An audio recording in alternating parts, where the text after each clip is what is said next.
Hi guys.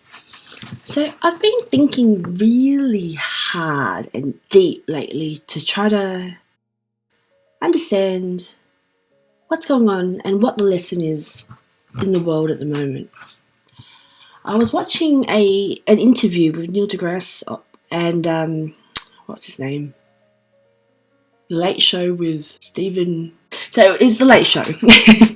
And there were a few points that I kind of was fascinated. So it was brought up that recently there was an explosion or a bang in the universe out there in space somewhere, just as big as our Big Bang, right? And when I heard that, I was just like, oh, was there another Earth created? So the idea behind it, that we didn't observe the Big Bang, but apparently there is a tear or void that has been left by what we presume to be an explosion, right? The next thing that he brought up was that there has been a rock that has been flung into our orbit and orbiting Earth. And when it was brought up, the interviewer was like really excited about it, saying, "Is it Moon 2, the second moon, etc." And Neil deGrasse was like, "Come on, we don't even appreciate, like, we already have a moon, and it's just a piece of rock." There's a lot of junk, space junk out there in our orbit. So, and that kind of triggered in me. I went, "Ooh, a new moon? What is going on?" And then the next thing he brought up was there's an asteroid that is due to come past, I think, around Earth Day. Earth Day is, I believe, around the 22nd of April.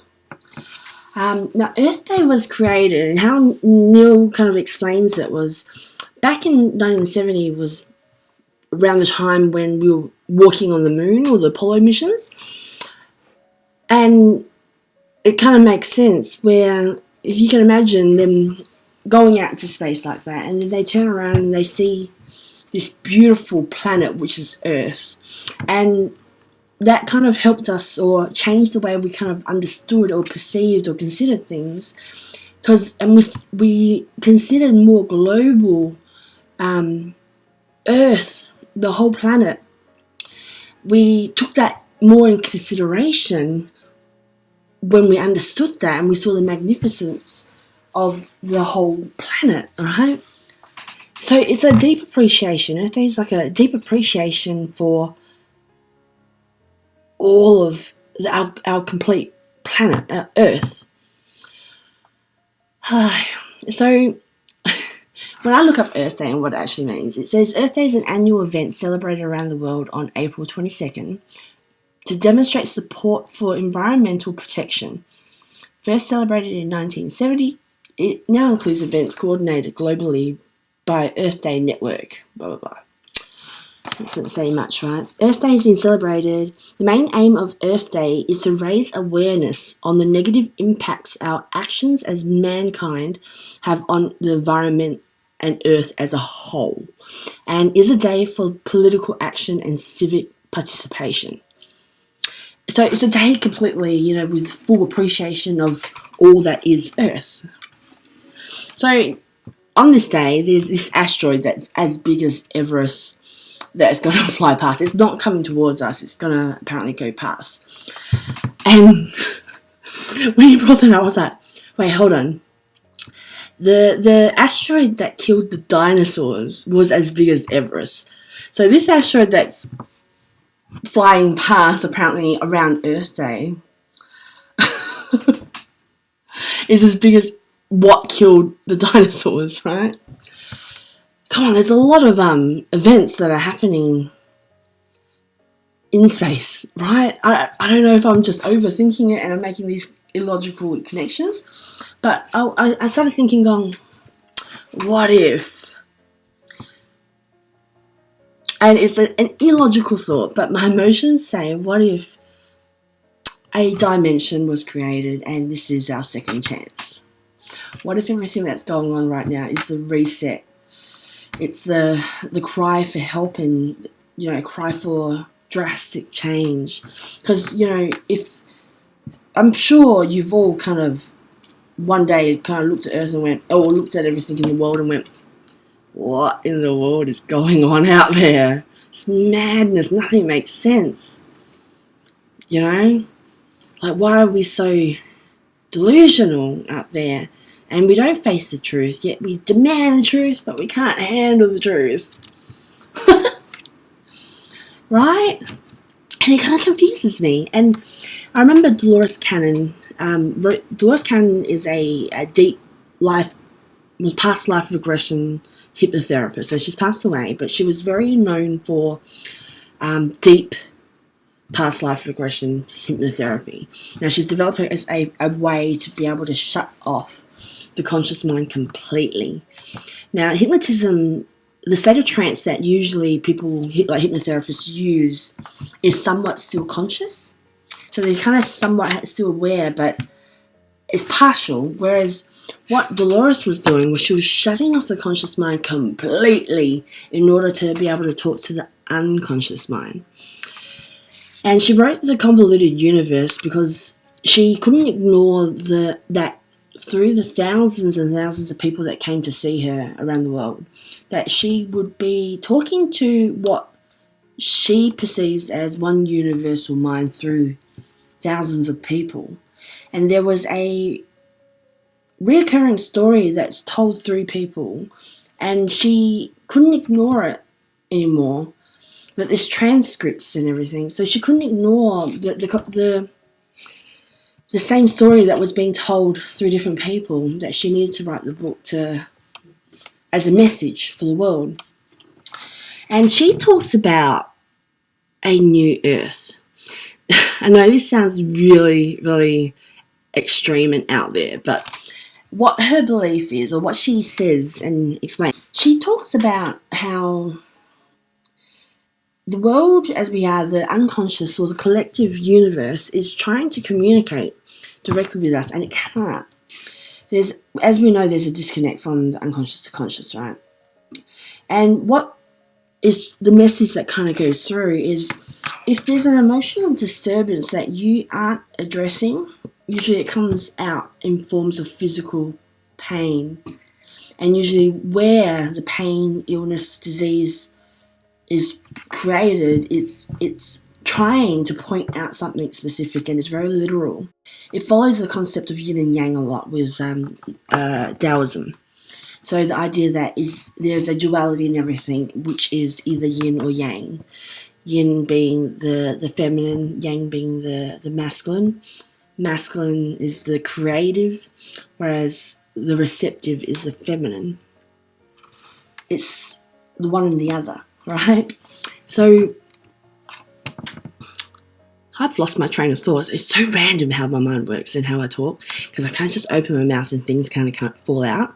Like, I don't think about it. So I kind of, like, sometimes I don't even know I knew the information. Like, when I rewatch videos, it's like I'm learning things sometimes. So when I really get in my element and I'm actually really talking, it's completely unconscious, which is really weird, right? Because I can't recall.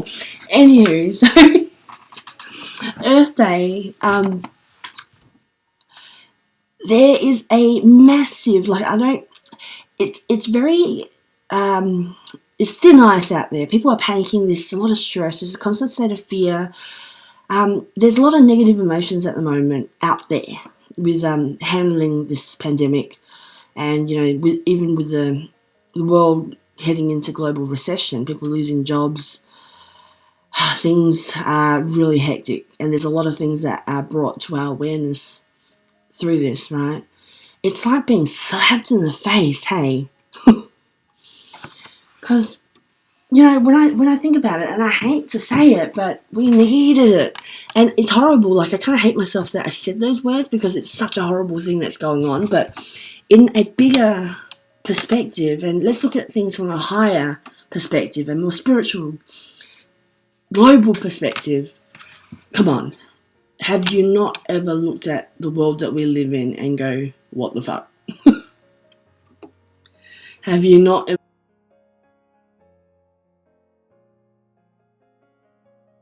of a question. The convoluted place that our society is, nothing kind of makes sense. Like, illogical things are considered as common sense. It's really odd and strange. It's like we're living in a bit of a lie, and we're refusing to kind of accept that. And it's not my call, it's not my place to, point that out, because everybody's here living their own existence with whatever they need to learn here. But when we look at, pain and illnesses on a body, if, ranging from anything like an ache to addictions to cancer, any type of physical issue that's going on, we can figure out logically what that's referring to. So the more you ignore the whatever it is that is disturbing you inside, if you continue to ignore it, it will progress. It just will. So I used to work with a person who has anxiety, and I hardly saw her because she was working from home a lot. She was on work cover. I'm not too sure what the issue was, but she has really bad anxiety. And she told me once that her anxiety has now progressed to maladaptive neuroplasticity, and it comes out in chronic pain, like chronic physical pain, that she can't move. Right?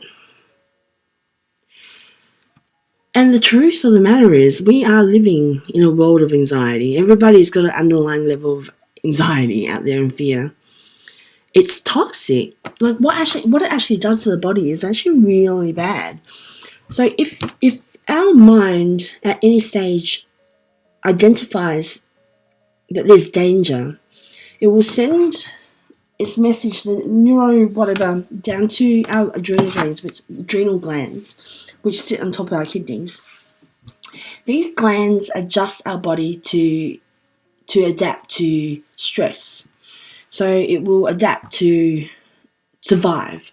So when the brain, which is programmed to survive, even if it's illogical, and this is usually the case when there's no emotional regulation. Let's face it, usually no one in this world kind of is very regulated, right?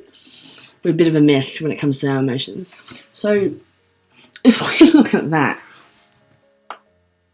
what was I talking about again? Just went blank again. Oh my. So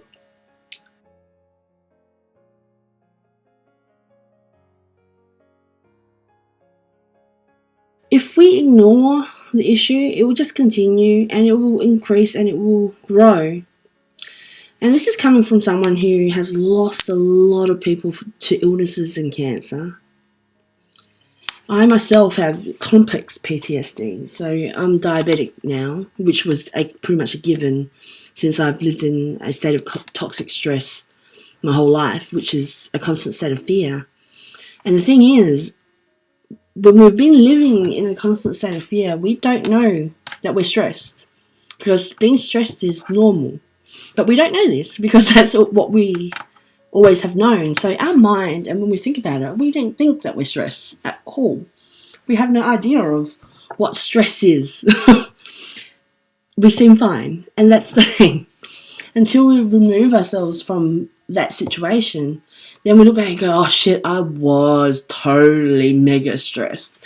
I remember once my immune system shut down because apparently I had a stress attack after I felt betrayed by a close friend. I heard a piece of information, and I didn't want to proceed with the conversation. I said, let's just leave it for now. I went to sleep, and I woke up with a cystic acne rash over my face. I couldn't move my face. It was so painful. I looked like a monster, and I was freaking out because it's my face. I'm like, that's my face. And I'm female. I can't go out there in the world. That's killed my self-esteem, right? I went to the doctor, and he said, look, you're having a stress attack. Your immune system shut down because you're so stressed. You need to relax. And I looked at him, I went, I'm not stressed. I think I know if I was stressed. And I was kind of debating it, and he stopped and he said, wait, hold on, do you realize that you're yelling and arguing with me right now? You're stressed. You're angry. You're stressed. And I went, you're stressing me out by saying I'm stressed. The prescription in itself was like $200 of ointments and antibiotics and medicine to kind of fix it. And the thing is, I had to get this ointment that kind of nukes my face.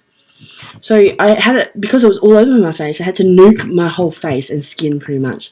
And then when it nuked and then the antibiotics was, subsiding, the cystic acne, it was going down, so it wasn't bumpy anymore. But keeping it down was an issue. Like fighting it, it just kept wanting to come back up. And then after like a couple of days, and it seemed like it stabilized, my face was black spots all over my face, and it was peeling like crazy because I nuked my skin. So I changed my moisturizer. I remember putting moisturizer on, and it would roll off like Play-Doh. It instantly absorbed any type of moisture from the moisturizer and left like a clay-like substance that kind of just rolled off my face. And I was so depressed when I went through that. And that's what stress does in a visual way, right? Like, because of that stress, I remember, my menstrual cycle, like my period, I didn't get my period once for like 2 years.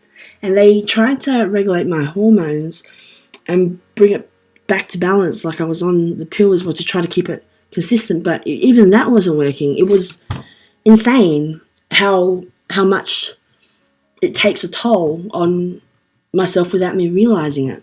And until I kind of removed myself, like I said, it was an epiphany to get out of stress when you didn't know you were stressed. And it's crazy. And I've watched my brother fight and lose the fight to cancer, and the same with my dad and also a few friends. Stress and worry, negative emotions, does so much to our body.